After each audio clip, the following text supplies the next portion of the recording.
إن الحمد لله نحمده ونستعينه ونستغفره ونعوذ بالله من شرور أنفسنا ومن سيئات أعمالنا من يهده الله فلا مضل له ومن يضلله فلا هادي له وأشهد أن لا إله إلا الله وحده لا شريك له وأشهد أن محمدا عبده ورسوله الذي أرسله بالحق بشيرا ونذيرا وداعيا إلى الله بإذنه وسراجا منيرا يا أيها الذين آمنوا اتقوا الله حق تقاته ولا تموتن إلا وأنتم مسلمون يا أيها الناس اتقوا ربكم الذي خلقكم من نفس واحدة وخلق منها زوجها وبث منهما رجالا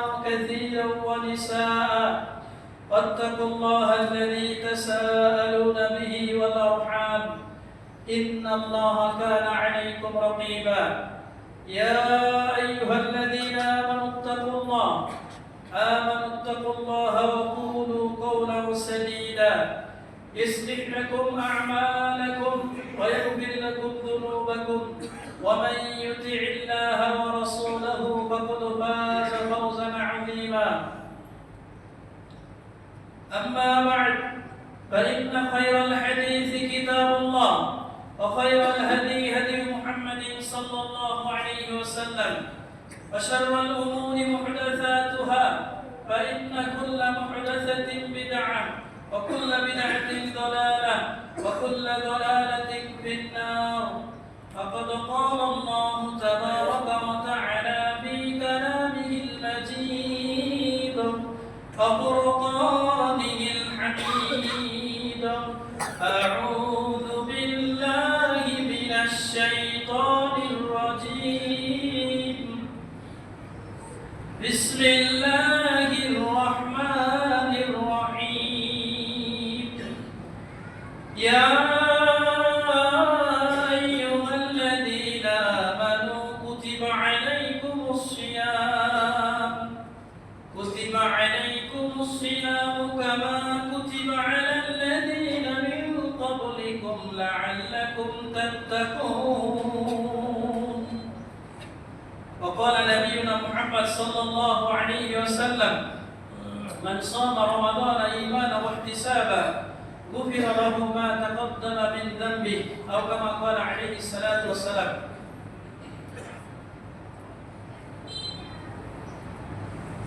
রমজানের ওই ডাক এসেছে শোনরে মুসলমান পাপ কাজ হতে বাঁচে এবার খাঁটি কর দিল ঈমান পাপ কাজ হতে বাঁচে এবার খাঁটি কর দিল ঈমান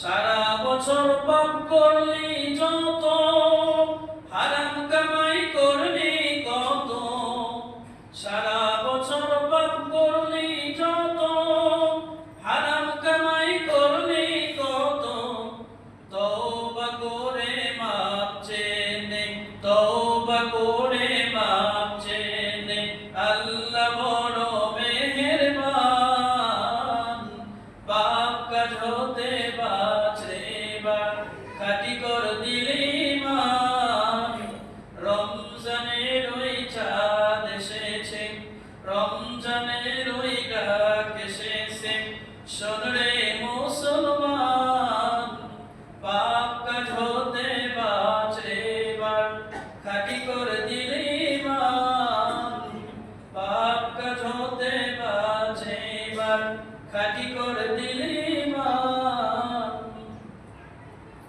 আলহামদুলিল্লাহ আজকে শুক্রবার দিন রমজানের দ্বিতীয় সপ্তাহ খুতবার শুরুতেই প্রশংসা জ্ঞাপন করছি সে মহান রবের সে মহান স্রষ্টার সেই মহান মাহবুদের যিনি সপ্তম আসমানে আরশের উপরে থাকেন সেই রবের প্রশংসা করে বলি আলহামদুলিল্লাহ।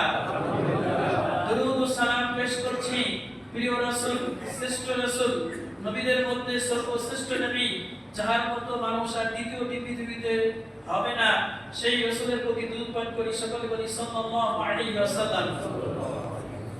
উপস্থিত সম্মানিত মুসল্লিয়ানে কেরাম, আজকে নবম রোজা চলতেছে, তাই না? নয়টা রোজা চলতেছে না? তো এই 9টা রোজা চলে গেল। এই 9 রোজার মধ্যে আমি কি আমার মধ্যে কিছু পরিবর্তন আনতে পারছি, চেঞ্জ আনতে পারছি, নিজেকে একটু আল্লাহর দিকে মুতাওয়াজ্জু, আল্লাহর দিকে ফিরিয়ে নিয়ে আসতে পারছি? যদি উত্তর হয় হ্যাঁ, আনতা আফলাহতা, তুমি সফলকাম হয়েছো। আর যদি উত্তর হয় না, তাহলে তোমার রমজান আর শাবান কোনো পার্থক্য নাই, দুইটা একই হয়ে গেল। রমজান মাস রহমতের মাস, বরকতের মাস, যদিও আল্লাহর সব দিনগুলাই রহমত বরকতের। রমজানের বিশেষ বৈশিষ্ট্য আছে, ফজিলত আছে, যেগুলো হয়তো আমরা গত জুমাতে শুনেছি রমজানের গুরুত্ব, ফজিলত সম্পর্কে। তো আজকে ইনশাআল্লাহ আমি আপনাদের মধ্যে, যদিও 10টা রোজা প্রায় 9টা রোজা আজকে চলে যাচ্ছে, আজকের মধ্যে সংক্ষিপ্ত সময় আলোচনা করব রমজানে আমরা কি কি আমল করতে পারি। যদিও আমরা জানি, করতেছি, পরিচিত আমল, তো এই রমজানের কিছু আমলের বিষয়ে কথা বলার চেষ্টা করব। আমার তাওহীদ ইল্লা বিল্লাহ ওয়া আলাইহি ইউনিট। সম্মানিত উপস্থিত মুসল্লিয়ানে কেরাম, রমজানের আমল সম্পর্কে বলার আগে প্রাথমিক কিছু কথা, যেগুলো একজন মুসলিমকে জানতেই হবে। রমজানের রোজা ফরজ হওয়ার জন্য কিছু শর্ত আছে। সংক্ষিপ্ত আকারে শুধু রমজানের মৌলিক কিছু জিনিস আমি স্মরণ করিয়ে দিয়ে আমার মূল বিষয়ের দিকে যাচ্ছি। রমজানের রোজা ফরজ হওয়ার 1 নম্বর শর্ত, মুসলমান হতে হবে। হিন্দুর উপর রোজা ফরজ, ইহুদিদের উপরে, খ্রিস্টানদের উপরে। তাহলে কি রমজানের রোজা ফরজ হওয়ার একটা শর্ত কি? মুসলমান হতে হবে, ইসলাম গ্রহণ করতে হবে। রমজানের রোজা ফরজ হওয়া বা রমজানের সিয়াম ফরজ হওয়ার একটা শর্ত হচ্ছে আইয়াকুনা বালিগান, সাবালক হওয়া লাগবে। বাচ্চাদের উপর রোজা ফরজ না। বাচ্চা মানুষ সে যদি রোজা রাখে আপনারা অভ্যস্ত করতে পারেন, এটা ইসলামী শরীয়তের একটা বিধান। কিন্তু রোজা ফরজ হওয়ার জন্য একটা শর্ত হচ্ছে সাবালক হওয়া লাগবে। নাবালক মানুষের উপর রোজা ফরজ নয়। 3 নম্বর হচ্ছে আইয়াকুনা আকিলান, লোকটা বিবেক সম্পন্ন হতে হবে, সুস্থ মানুষ। বিবেক সম্পন্ন বলতে পাগলের উপর রোজা ফরজ না। পাগলের কোনো ধর্ম আছে? পাগলের ধর্ম নেই বলতে পাগলের তো আর দিন ধর্মের জন্য ফরজ না। তাহলে আপনাকে বিবেক সম্পন্ন সুস্থ মানুষ হওয়া লাগবে। রমজানের রোজা ফরজ হওয়ার একটা শর্ত হচ্ছে আইয়াকুনা মুকিমান, বাড়িতে অবস্থান করতে হবে। মুসাফির লোকদের জন্য রোজা ফরজ না। সফরে গেছে ব্যবসার কাজে বা কোনো কাজে, ওইখানে আপনার ইচ্ছা করলে রাখতেও পারেন, ইচ্ছা করলে ভাঙতেও পারেন। মুসাফির মানুষের জন্য রমজানের রোজা ফরজ নয়। রমজানের একটা রোজা ফরজ হওয়ার একটা শর্ত হচ্ছে আইয়াকুনা সহিহান, লোকটা সুস্থ হওয়া লাগবে, শারীরিকভাবে অসুস্থ, এই লোকের জন্য রোজা ফরজ না। এখন রোজা রাখতে গেলে ওর জান চলে যায়, ভাব মরে যাবে। মনে করেন আপনি যুবক মানুষ, কিন্তু আল্লাহ আপনার এমন একটা অসুখ দিছে, এই অসুখ নিয়ে যদি রোজা রাখতে যান আপনি মরে যাবেন, বিপদ আরো বাড়বে, অসুখ বাড়বে, আপনার রোজা রাখতে হবে না। আপনার রোজা রাখতে হবে না বলতে কি রোজা ভাঙতে পারবে না। পরে কি জরিমানা হবে, কি হবে পরেরটা পরে, আমি শুধু মূল কথাগুলো বলতেছি। রমজানের সিয়াম ফরজ হওয়ার অন্যতম একটা শর্ত হচ্ছে একজন নারী সে হায়েজ এবং নিফাস থেকে মুক্ত হতে হবে। একজন নারী প্রতি মাসে যে অসুস্থতায় থাকে, বাচ্চা হওয়ার পরে যে অসুস্থতায় থাকে, এটা থেকে মুক্ত হতে হবে। কোন নারী যদি এই ধরনের অসুস্থতা হয়, সে এই সময় রোজা রাখবে না, রোজা ভেঙে ফেলবে। রমজানের সিয়াম ফরজ হওয়ার একটা শর্ত হচ্ছে নিয়ত করতে হবে। কয়টা বললাম? 7টা বললাম। আবার রিপিট করতেছি, রমজানের রোজা ফরজ হওয়ার একটা শর্ত হচ্ছে মুসলমান হতে হবে। 2 নম্বর শর্ত হচ্ছে লোকটা স্বাবলম্ব হতে হবে।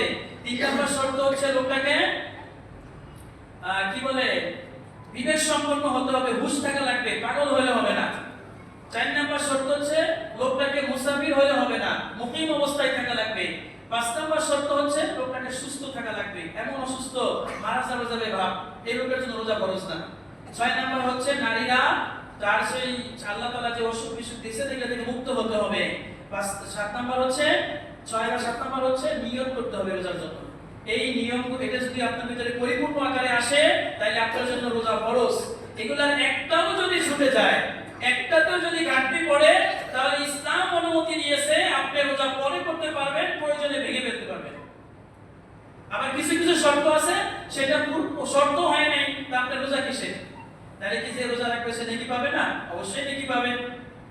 নাবালেগ শিশু যদি রোজা রাখে তার বাপ মা নেকি পাবে, ওর জন্য ফরজ নয়, অভ্যস্ত করাতে হবে। তো যাই হোক সম্মানিত উপস্থিতি, আমি শুধু মেইন পয়েন্টগুলো একটু আগে করে দিচ্ছি। রমজানের সিয়াম আলহামদুলিল্লাহ আজকে 9টা চলে যাচ্ছে। এই 9টা যে রোজা সিয়াম চলে গেল, যদিও এখানে সিয়াম বলবে না, রোজা বলবে, কত না কত ইখতিলাফ, ওইগুলাতে আমরা না যাই। আমরা সিয়াম বলি, আল্লাহ সিয়াম ব্যবহার করছে, সিয়াম বলি। এদেশের মানুষ রোজা বলতেছে, এটা নিয়ে মারামারি করার দরকার নাই, এটা কইলে ইসলাম থেকে বের হয়ে যাবে না, এরকম কোনো মাসালা নাই এটা। যাই হোক, হয়তো আমরা শুনেছি, আবার মনে করে নিচ্ছি, ইচ্ছাকৃতভাবে কিছু পান করলে রোজা ভেঙে যায়, এই কথা জানি না। ইচ্ছাকৃতভাবে কিছু খাইলে বা পান করলে রোজা ভেঙে যায়।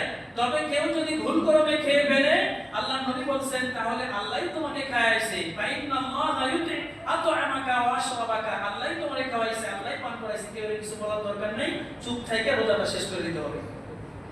যদি ভুল করে খাওয়া হয়েই যায়, আল্লাহই খাওয়াইছে রাসূলের ভাষা অনুযায়ী।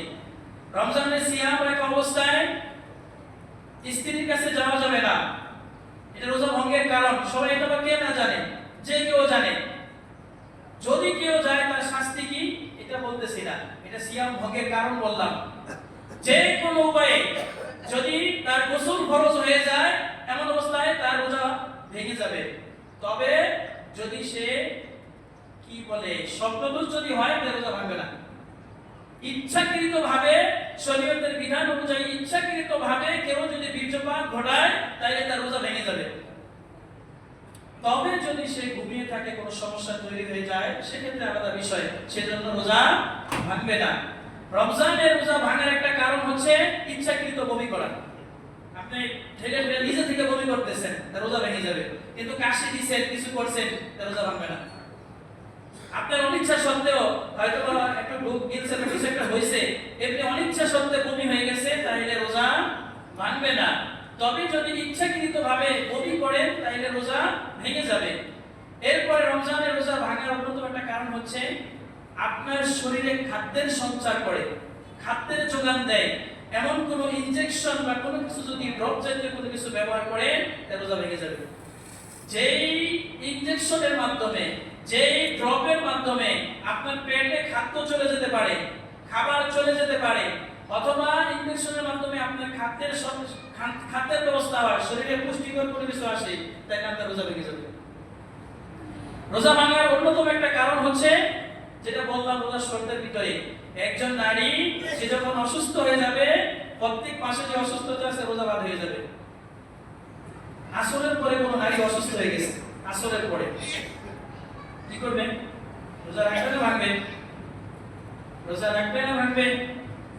যদি রোজা থাকা অবস্থায় তার অসুস্থতা শুরু হয়ে যায়, ওই দিনে রোজা শেষ, পরের দিনে রোজা কাজা করতে হবে। এগুলো আসলে শরীয়তের কিছু জটিল মাসালা, যেগুলো হয়তোবা আপনারা হয়তোবা সহজেই এগুলো নিয়ে আমি চেষ্টা করতেছি বলার আর কি। তো আমি যেটা বুঝাতে চাচ্ছি আপনারে, যেমন শর্ত মেনে রোজাগুলা রাখবেন, ঠিক একই ভাবে রোজা ভাঙার কিছু কারণ আছে, সেইগুলোতে পতিত হলে আপনার রোজা ভেঙে যাবে। মিথ্যা কথা বললে রোজা ভাঙবে? ঘুষ খাওয়া কি রোজা ভঙ্গের কারণ? সুদ খাওয়া কি রোজা ভঙ্গের কারণ?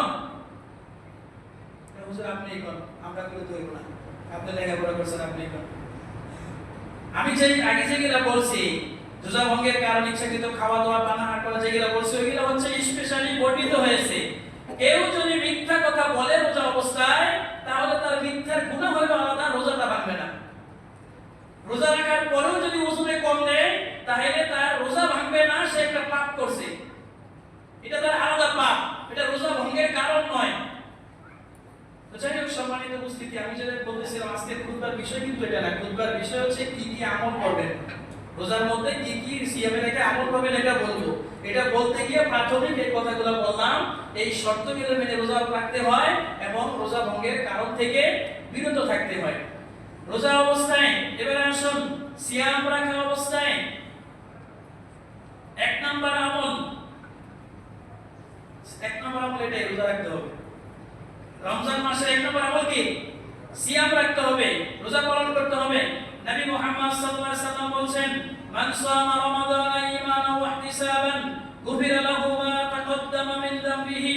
যে ব্যক্তি রমজান মাসে আল্লাহর ওয়াস্তে একটা সিয়াম পালন করবে, যে ব্যক্তি রমজান মাসে একটা সিয়াম রাখবে, তাহার অতীতের সমস্ত সগীরা গুনাহগুলো মাফ করে দেওয়া হবে।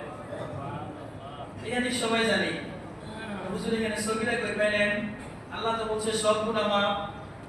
এটা তোমার মতো দেড় বেটাকে হুজুরে বুঝাও। তো হুজুরে কি কথা বলেন? আপনি আর কি বেশি জানেন নাকি? বই পড়ে ওয়াজ করা আর শরীয়তের মাসালা জেনে বুঝে সার্বিক দিক দিয়ে বিবেচনা করে মাসালা দেওয়া এক জিনিস নয়। নাপা তো সেই ফার্মেসির যে কোনো ফার্মাসিস্ট দিতে পারে, কিন্তু এখন কি নাপা দিতে হবে, নাকি নাপা এক্সট্রা দেওয়া লাগবে, নাকি নাপা এক্সটেন্ড দেওয়া লাগবে, সেটা তো বুঝবে যে অভিজ্ঞ ডাক্তার, সে বুঝবে। কথা কি বোঝা যায়? বাংলা পড়ে তো আপনি ওয়াজ করতে পারবেন। নবী সাল্লাল্লাহু আলাইহি ওয়াসাল্লাম স্পষ্ট কথা, কবিরা গুনাহ তওবা ছাড়া মাফ হয় না। যে বড় গুনাহ করছে, কবিরা গুনাহ করছে, মিথ্যা কথা বলছে, সুদ খাইছে, ঘুষ খাইছে, অন্যায় কাজ করেছে, এই লোকদের তওবা করতে হবে। তওবা ছাড়া গুনাহ মাফ হবে না। সারা জীবন আকাম কুকাম করে একটা রোজা রেখে সব গুনাহ মাফ করে দিবেন, তাই না? এত সহজ মনে করছে? আল্লাহর কাছে তওবা করতে হবে। আল্লাহকে বলতে হবে যে আল্লাহ, পাপ থেকে ফিরে এসেছি, এখন একটা রোজা রাখতেছি, রমজান মাসে রোজা রাখতেছি। আপনি এখানে হচ্ছে সগীরা গুনাহ মাফ হয়ে যাবে। কবিরা গুনাহের জন্য ইসলামী শরীয়তের শর্ত কি? তওবা করতে হবে, আল্লাহর কাছে নত হতে হবে।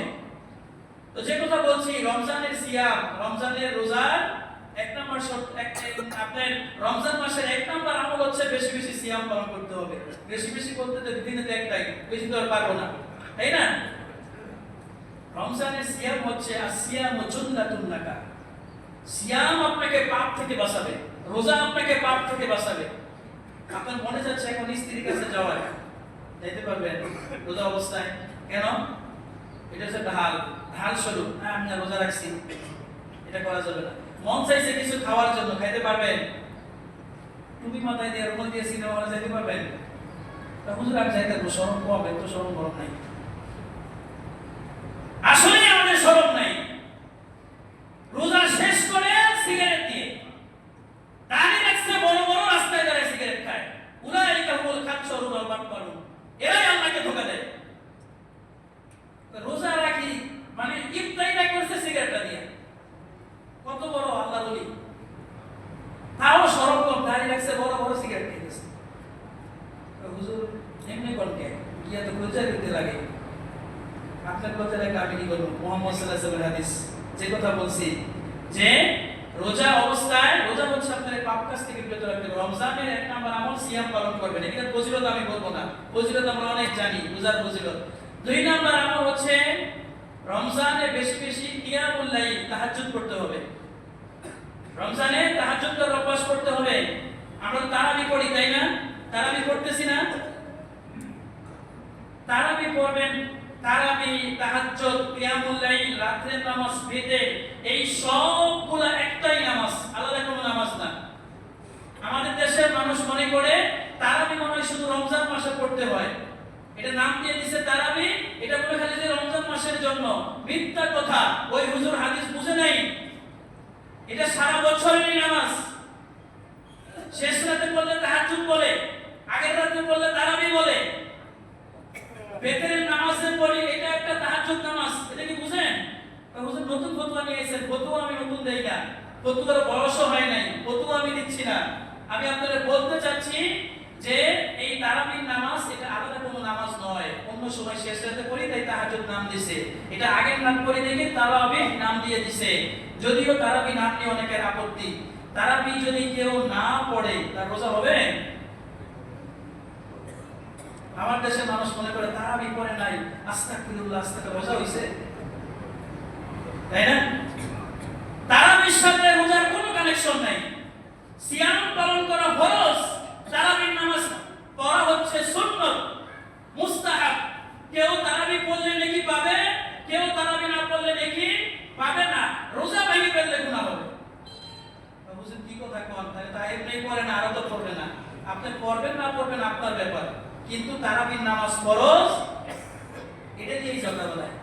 এটা নিয়েই ঝগড়া করে, 20 টাকা করবে না 8 টাকা করবে, লাগায় মসজিদে কারাবাড়ি। ফতোয়া দিয়ে দিছে 4 বিয়ে করা সুন্নাত, নামাজ পড়া এক ওয়াক্ত। ফরজ নামাজের খবর নাই, বিয়ে আছে একটা ফরজ, সুন্নাত হয়ে গেছে। মানে কইছে আমাদের ইব্রাহিম আলাইহিস সালাম এখানে প্রদীপ ছিলেন, উনি আমাদের যখন বুখারী পড়াইতেন তখন বলতেন কইছে সারা গায়ে কাপড় নাই, মাথায় বাকি দিয়ে বয়ে রইছে। এই অবস্থা কি আমাদের? আমি যেটা বোঝাতে চাচ্ছি আপনারা, এগুলো আনুষঙ্গিক কথা। তারা আপনি 8 টাকা করবেন না, 20 টাকা করবেন না, 100 টাকা করবেন, হ্যাঁ ওদের আমরা সালাম দিতে যাচ্ছি না। এতটুকু শুধু মনে রাখেন 8 টাকা পড়া সুন্নাত। নবী করিম সাল্লাল্লাহু আলাইহি ওয়াসাল্লাম 8 টাকা পড়তেন না, 11 টাকার বেশি পড়তেন না। কেউ যদি 20 টাকা পড়তে চায়, অনির্দিষ্ট আকারে যে যে টাকা পড়তেছে, এটা নিয়ে আমরা বাড়াবাড়ি করি না, আমরা চুপ থাকি। কথা কি বুঝতে পারছেন? না ওই বলতেছে ওই যে হানাবিরা হাত বাঁধে, হ্যাঁ বলে টাঙ্কির নিচে বাঁধে, হ্যাঁ বলে বগলের নিচে পুতুল থুয়ে দিছে। এগুলো কে শিখাইছে আপনাদের? এগুলো বললে মানুষ দূরে চলে যাবে। এগুলো বলেন কেন? এটা তো ইসলামী দাওয়াতের বৈশিষ্ট্য না। মানুষকে কাছে নিয়ে আসতে হবে। ওরে গালি দেয়, এরে গালি দেয়, এমনি কি ইসলাম পালন করা যায়? যাই হোক, সম্মানিত উপস্থিতি, আমি অন্যদিকে চলে যাচ্ছি।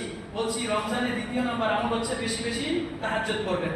আগের রাতে করবেন, যারা ওয়াক্ত না পারবেন তাকে এই তারাবি করে নেবেন ইমাম সাহেবের সাথে। দেখা যাচ্ছে কেন আমি এখন 4 রাকাত পড়লাম, পরে যে শেষে 4 রাকাত পড়লাম। এইভাবে 2 নম্বর আমল যে বেশি বেশি করে কিয়ামুল লাইল তাহাজ্জুদ পড়ার চেষ্টা করি, এই তারাবি পড়ার চেষ্টা করি। 3 নম্বর আমল হচ্ছে কোরআন তেলাওয়াত করা লাগে রমজান মাসে।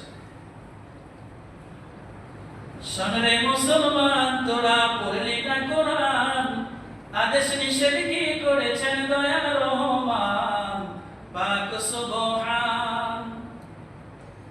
এখন থেকে কথা রাখবে। অত্যন্ত আফসোসের সাথে জানাতে হয়, আমার মুসলমান ভাই সে বায়োলজি পারে, কেমিস্ট্রি পারে, হ্যাঁ ম্যাথ পারে, ইংলিশ পারে, সে ফিজিক্স পারে, কিন্তু পারে না শুধু কোরআনটা পড়তে।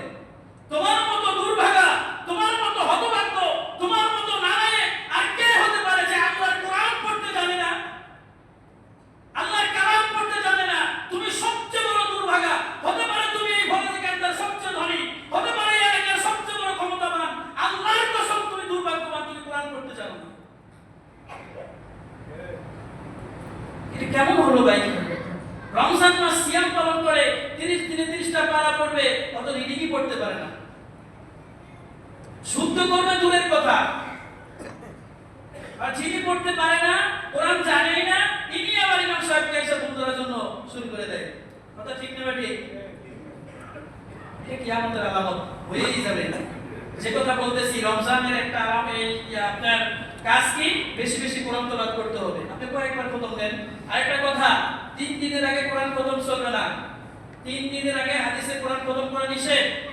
যদি অনেকে 7 দিন বলতেছে, কিন্তু আমরা বলতেছি কোরআন এবং হাদিস থেকে 3 দিনের আগে যত বড় চালুই হোক, 3 দিনের আগে কোরআন খতম করলে গুনাহ হবে।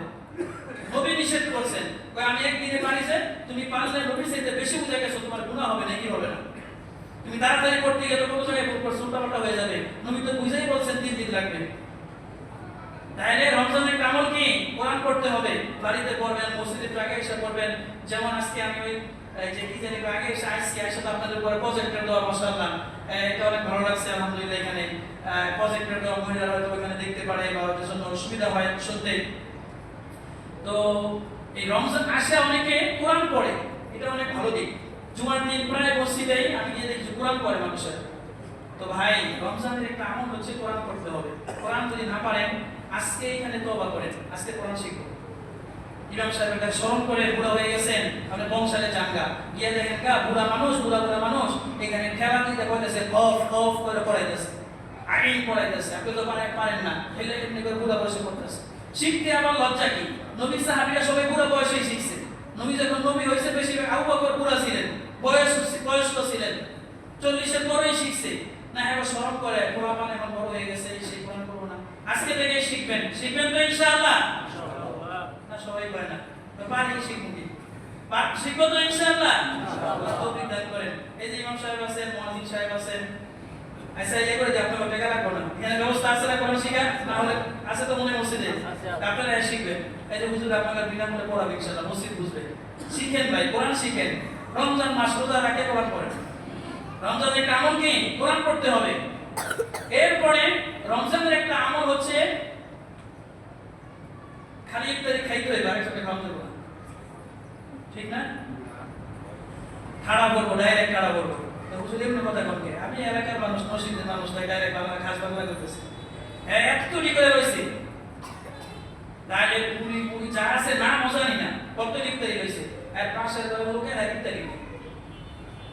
ওয়াল্লাহি তাল্লাহি বিল্লাহি, আল্লাহর নবী বলেছেন তুমি পেট পুরে খাবার খেলে পাশের ঘরের খবরটা নিলে না, কাল কিয়ামতের মাঠে সাতুসাল, আল্লাহর কাছে তুমি জিজ্ঞাসিত হবে, তুমি তো মসজিদে মস্ত বড় দানবী, তুমি তো মস্ত বড় নামাজি, তুমি তো মস্ত বড় অনেক কিছু, পাশের ঘরের লোকটার খবর নিতে পারলা না, তোমার ভাইয়ের সাথে ঝগড়া হয়ে গেছে জমি নিয়া, এর লেগে ভাইয়ের খবর নেয় না, বোনের খবর নেয় না, তোমার খবর আছে কিয়ামতের মাঠে।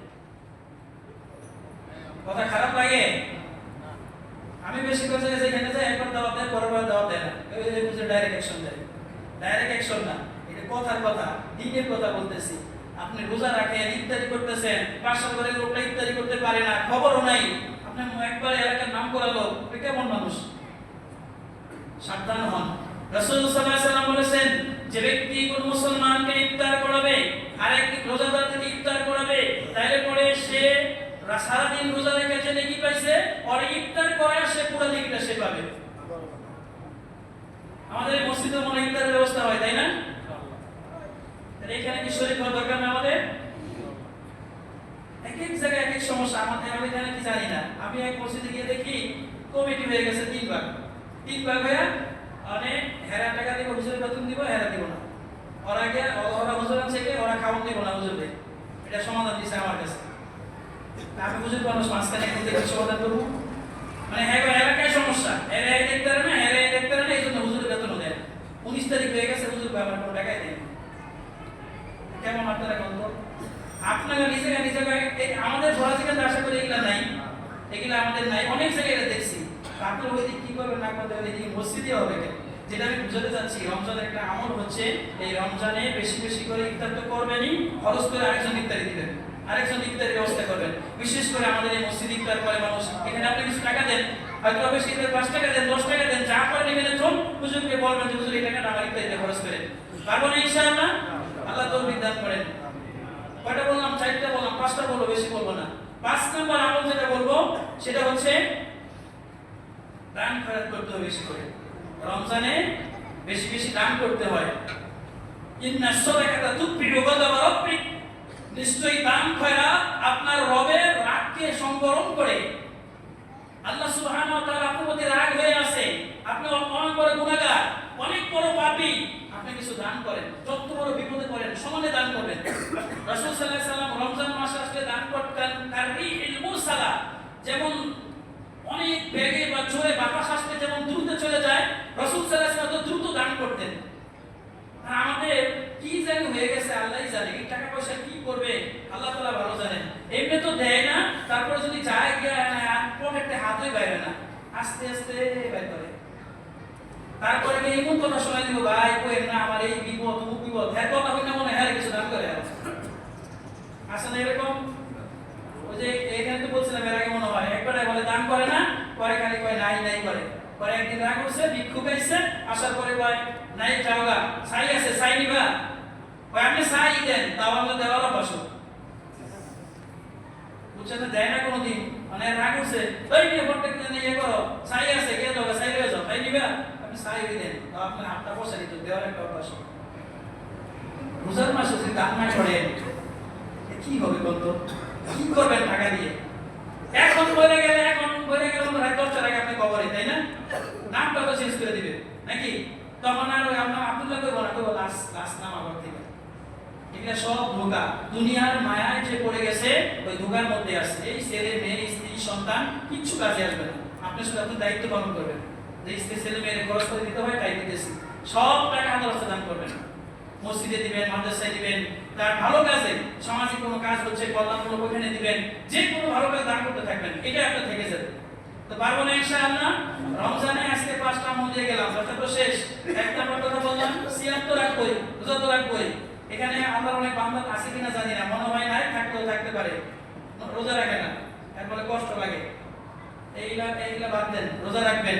তারপরে 2 নম্বর বললাম তাহাজ্জুদ করতে হবে বেশি বেশি, তাহাজ্জুদ করেন, তারাবি করেন, বেশি বেশি নফল ইবাদত করবেন। 3 নাম্বার বললাম যে আপনার কি বলে কোরআন তেলাওয়াত করা লাগবে, কোরআন তেলাওয়াত করবেন।